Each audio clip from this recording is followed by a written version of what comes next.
It's the first go-to point. It's the first thing that I always do. I'll go first thing as soon as I get there, and then I'll probably go about an hour later, then another hour later. Literally the highlight of the year. It's the cream of British hairdressing. We loved it, don't we? We go there and we just feel so inspired all the time.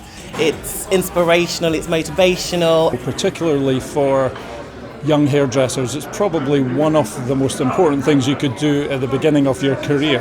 You can see where the trends are heading in terms of professional salon life. When I was 17, I remember seeing it and thinking, I want to be up there one day. Pictures look incredible, the way they're lit there, and the gallery is amazing.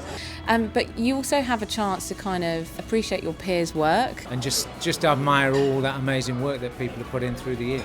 I get to know the security guy by first name. How exciting that it's coming back in October, am I correct? Yes. Yeah, amazing.